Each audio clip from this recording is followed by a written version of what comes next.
Qu'est-ce qui cloche face au modèle Y pour le Scénic? Vitesse de recharge, oui. Bah, il est moins spacieux aussi, j'imagine, hein, parce que plus petit, hein, tout simplement. Renault annonce une charge rapide de 15 à 80% en 33 minutes pour le Scénic doté de la batterie de 60 kWh, avec une puissance de charge de 130 kW max, et en 37 minutes pour la version 87 kWh. Bon, après, c'est pas non plus des scores honteux, quoi. Je veux dire, ça va, hein.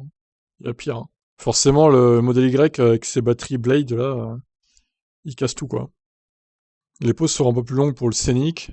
Comptez environ 10 à 15 minutes de plus avec la française sur autoroute, c'est une pause toutes les 2 heures environ avec les petites batteries, contre une toutes les 3 heures avec les grandes batteries.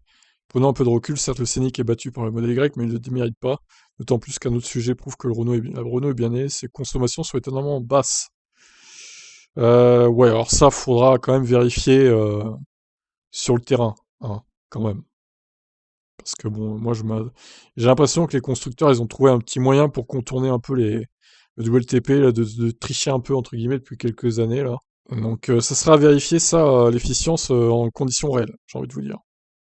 Le Scénic E-Tech est extrêmement léger, comptait entre 1 tonne 730 et 1 tonne 890 contre 1 tonne 909 pour le modèle Y propulsion et 1 tonne 979 pour la version long range. C'est vrai qu'il est beaucoup plus lourd, au final, le modèle Y, mais moi il est plus gros aussi, hein. Faut quand même le dire. Le pachyderme numéro 1, c'est le ID4. 2 tonnes 156, lui, c'est vraiment la honte, quoi. Il mériterait un petit malus, là, de poids, là. Franchement, ce serait mérité, hein, clairement. Mais c'est vrai que le Scénic, au final, bon, il est sur le papier, il est pas mal, hein, quand même, hein. Il faut reconnaître. Il faut reconnaître, on aime ou pas Renault, mais là, j'avoue que sur le papier, c'est pas mal. Bon, après, encore une fois, les chiffres d'autonomie et tout, les chiffres de conso à vérifier sur le terrain. Mais ouais, ils ont fait quand même un bon taf, je dirais. Donc c'est tout à leur honneur. Encore une fois, maintenant, il manque le V2L. Pour les deux d'ailleurs. Pour les deux. Mais tant qu'il n'y aura pas ça, perso, moi je resterai dans le clan des voitures électriques qui ont V2L en fait. C'est-à-dire les chinoises et les coréennes, quoi. Je bougerai pas, hein. Donc voilà.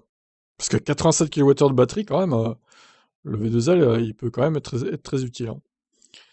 Notamment ceux qui ont tempo et qui veulent les journées qui sont chez eux, bah, ils veulent pas se taper un kilowatt, prix du kilowattheure autour de 80 centimes, quoi, en fait. Ce qui est bien compréhensible. Mais bon, moi, ce que j'en dis, hein. On verra bien ce que ça donne pour ce Scénic. Qu'en pensez-vous?